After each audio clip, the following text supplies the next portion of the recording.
ஏழாம் வகுப்பு முதல் பருவம் அரசியல் கட்சிகள். ஆரம்ப காலங்களில் அரசரை சட்டம் இயற்றுதல், நிர்வாகம், நீதி வழங்குதல் ஆகியவற்றின் தலைமையிடமாக இருந்தார். இந்தியா 1950ஆம் ஆண்டு மக்களாட்சி நாடானது. ஒரு மக்களாட்சி நாட்டிற்கு ஒரு வலிமையான அரசியல் கட்சி முறை அவசியமான ஒன்று. கட்சி முறை என்பது நவீன கால தோன்றல். மக்களாட்சியில் மக்கள் எந்த செயல்பாடுகள் குறித்தும் தங்களது கருத்துக்களை வெளியிடலாம். அரசியல் கட்சிகள் என்பவை தன்னார்வத்தோடு ஏற்படுத்தப்பட்ட தனி மனிதர்களுடைய அமைப்பு. இவை பரந்த கருத்தியல் அடையாளங்களோடு சில கொள்கைகளை ஏற்றுக்கொண்டு திட்டங்களையும் நிரல்களையும் வடிவமைக்கின்றன. எந்த ஒரு அரசியல் கட்சியும் 3 அடிப்படை அங்கங்களை கொண்டவை: தலைவர், செயல் உறுப்பினர்கள், தொண்டர்கள். மக்களாட்சியின் முதுகெலும்பு அரசியல் கட்சிகளே. இவை மக்களின் ஆதரவை பெற்று தேர்தலில் வெற்றி பெறுவதன் மூலம் தமது கொள்கைகளை நடைமுறைப்படுத்துகின்றன. ஒரு கட்சியானது 5 ஆண்டுகளாக அரசியல் செயல்பாடுகளில் ஈடுபட்டிருக்க வேண்டும். அக்கட்சி வேட்பாளர்கள் குறைந்தபட்சம் 6% வாக்குகளை இறுதியாக நடைபெற்ற பொது தேர்தலில் பெற்றிருக்க வேண்டும். இவ்வாறு இருந்தால் அந்த கட்சி அங்கீகரிக்கப்படுகிறது. அரசியல் கட்சிகள் என்பவை பொதுவான குறிக்கும் பகிர்ந்து அளிக்கப்பட்ட மதிப்பீடுகளை கொண்ட மக்கள் குழுக்களாக இருக்கின்றன. தனக்கென கொள்கை மற்றும் திட்டங்களை கொண்டிருக்கின்றன. அரசியல் அமைப்பின் வழியாக மட்டுமே அதிகாரத்தை கைப்பற்ற முயற்சிக்கின்றன. தேசியம் மற்றும் தேசிய நலன்களை மேம்படுத்த முயற்சிக்கின்றன. தேர்தலுக்கு முன்பான பரப்புரையில் வேட்பாளர்கள் தங்கள் ஆட்சிக்கு வந்தால் மேற்கொள்ளப்படும் திட்டங்கள், கொள்கைகளை அறிவிப்பார்கள். இது அந்த கட்சியின் தேர்தல் அறிக்கை என்று அழைக்கப்படுகிறது. 3 வகையான கட்சி முறைகள் நடைமுறையில் இருக்கின்றன.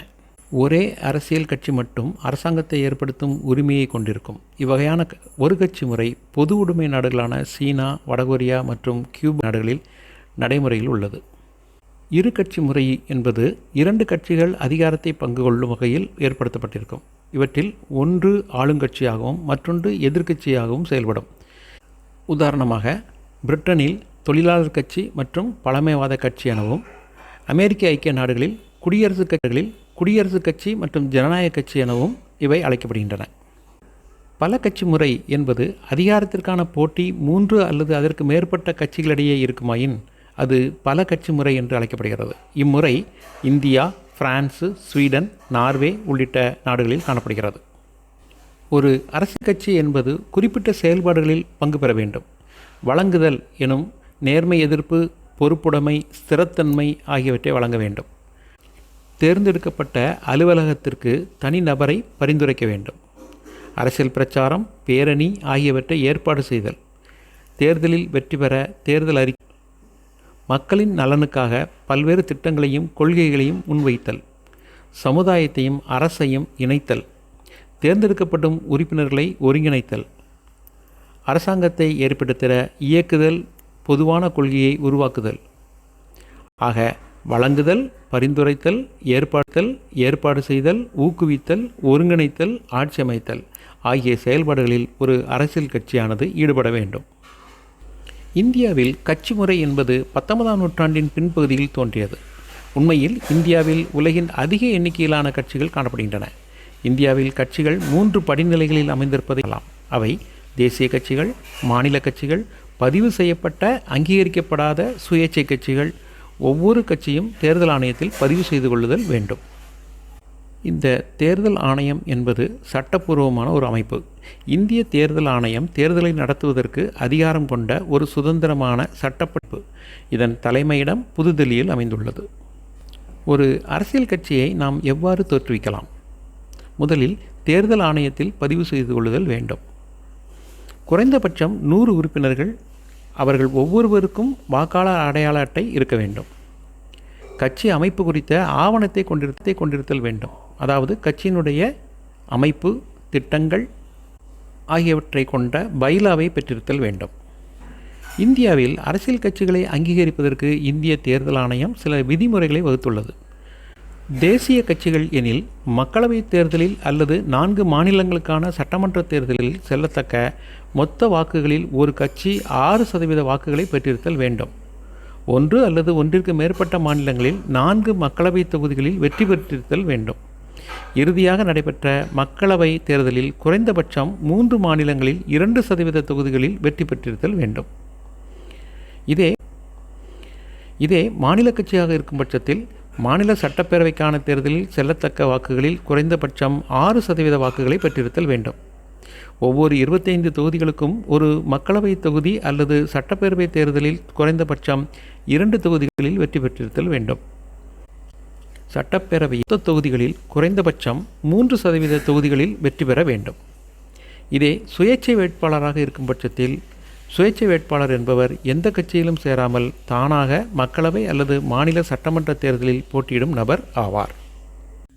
இந்த குரல் வழி பாடத்தொகுப்பின் முக்கிய நோக்கம் நாம் செய்திகள் நாம் அறியாமலேயே நம் மூளையில் சென்று தங்கிவிடும் என்பது மனோதத்துவம். இது மாணவர்களுக்கும் ஆசிரியர்களுக்கும் போட்டித் தேர்வுகளுக்கு தயாராகும் இளைஞர்களுக்கும் பெரிதும் உதவியாக இருக்கும். வானொலி போன்று செயல்படுவதால் நமது வேலைகளுக்கோ பயணங்களுக்கோ எந்த தடையும் இல்லாமல் இருக்கும். செவிக்கு உணவளிப்பீர், பயனடைவீர்.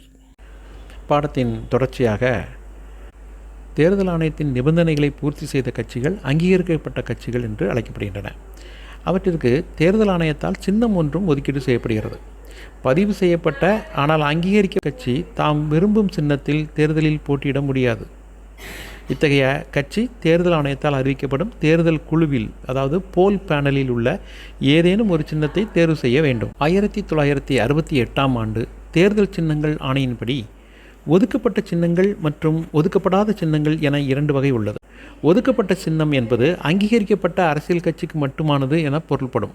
ஒதுக்கப்படாத சின்னம் என்பது அங்கீகரிக்கப்படாத கட்சிகளுக்கு ஒதுக்கப்படும் சின்னம். தேர்தலில் ஒரு கட்சி வேட்பாளர்கள் மற்ற கட்சிகளின் வேட்பாளர்களோட அதிக எண்ணிக்கையில் தேர்வு பெற்று இருப்பின் அக்கட்சியானது பெரும்பான்மை கட்சி என்று அழைக்கப்படுகிறது. அக்கட்சி அமைச்சர்களை தேர்ந்தெடுத்து நியமித்து ஆட்சி நிர்வாகத்தை நடத்துகிறது. அது நாட்டிற்கு சட்டம் இயற்றுவதில் முக்கிய பங்கு வகிக்கிறது. தேர்ந்தெடுக்கப்பட்ட வேட்பாளர்கள் குறைவான எண்ணிக்கையில் உள்ள கட்சி சிறிய கட்சி என்று அழைக்கப்படுகிறது. தேர்தலில் பெரும்பான்மை பெற்ற கட்சிக்கு இரண்டாவதாக அதிக எண்ணிக்கையில் உறுப்பினர் கட்சி எதிர்க்கட்சி என்று அழைக்கப்படும். மக்களாட்சி வெற்றிகரமாக செயல்படுவதற்கு ஆற்றல் வாய்ந்த எதிர்க்கட்சி மிகவும் அவசியம். அது ஆளுங்கட்சி போன்றே முக்கியத்துவம் வாய்ந்த ஒன்று. எதிர்க்கட்சி ஆளுங்கட்சியின் தனிச்சையான போக்கினை கட்டுப்படுத்தும் ஆற்றல் வாய்ந்தது. அது அரசாங்கத்தின் கொள்கைகள் மற்றும் அறிமுகப்படுத்தப்படும் சட்ட மசோதாக்களை தீவிரமாக விமர்சிக்கும். எதிர்க்கட்சி அரசின் தவறான கொள்கைகள் மற்றும் தோல்விகளை வெளிப்படுத்தும். அரசால் செயல்படுத்தப்படாத விவகாரங்கள் குறித்து அதன் முக்கியத்துவத்தை வெளிப்படுத்தும். எதிர்க்கட்சி தலைவர் கேபினட் அமைச்சர் அந்தஸ்தை கொண்டிருப்பார். பல கட்சி அமைப்பில் சில நேரங்களில் ஆட்சி அமைக்க தேவையான பெரும்பான்மையை ஒரு கட்சி பெறுவதில்லை. இது சில கட்சிகள் இணைந்து அரசாங்கத்தை அமைக்கின்றன. இது கூட்டணி அரசாங்கம் என அழைக்கப்படும். இன்ஃபோஸ்ட்ரைட்ஸ் சேனலின் குரல் வழி பாடத்தொகுப்பினை தடையில்லாமல் பெற சப்ஸ்கிரைப் செய்து பெல் ஐக்கானை கிளிக் செய்து பயன்பெற வேண்டுகிறோம். பாடத்தின் தொடர்ச்சியாக தேர்தல் சின்னங்கள் மற்றும் அவற்றின் முக்கியத்துவத்தை காண்போம். தேர்தல் சின்னம் என்பது அரசியல் கட்சிகளுக்கு வழங்கப்படும் அங்கீகரிக்கப்பட்ட ஒரு சின்னம். இது தேர்தலில் ஒரு முக்கிய பங்கினை வகிக்கிறது. தேர்தல் சின்னங்கள் வாக்காளர்களால் எளிதில் அடையாளம் காணவும் புரிந்து கொள்ளவும் நினைவில் கொள்ளவும் மற்றும் அங்கீகரிக்கவும் உதவுகிறது.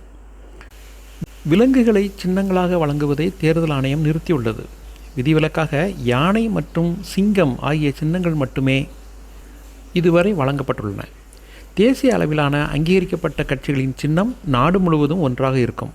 இத்தகைய சின்னங்கள் வேறு எந்த கட்சிக்கும் அல்லது சுயேட்சை நபருக்கும் ஒதுக்கப்பட மாட்டாது. குறிப்பிட்ட மாநிலத்தில் பயன்படுத்துவதற்கு ஏதுவாக ஒரு சின்னம் ஒதுக்கீடு செய்யப்படும். இதனை வேறு எந்த கட்சியும் அந்த குறிப்பிட்ட மாநிலத்தில் பயன்படுத்த முடியாது. ஆனால் பல்வேறு மாநிலங்களில் உள்ள மாநில கட்சிகள் தங்களது மாநிலங்களில் இதே போன்ற சின்னத்தை பயன்படுத்தலாம்.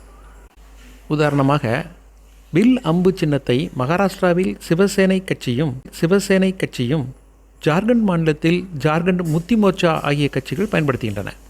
தேசிய கட்சி மாநில கட்சி இரண்டையும் பிரித்து புரிந்து கொள்ளலாம். தேசிய கட்சி என்பது இந்தியா முழுவதும் நடைபெறும் தேர்தல்களில் போட்டியிடும் அரசியல் கட்சி. தேசிய கட்சி குறைந்தபட்சம் 4 மாநிலங்களில் வலிமையுடையதாக இருக்க வேண்டும். இது தனிப்பட்ட ஒரு சின்னத்தை நாடு முழுவதற்கும் கொண்டிருக்கும். இது மாநில, தேசிய மற்றும் சர்வதேச விவகாரங்களை தீர்த்து வைக்கிறது. மாநில கட்சி என்பது ஒரு மாநிலத்துக்குள் நடைபெறும் பல்வேறு தேர்தலில் போட்டியிடும் அரசியல் கட்சி.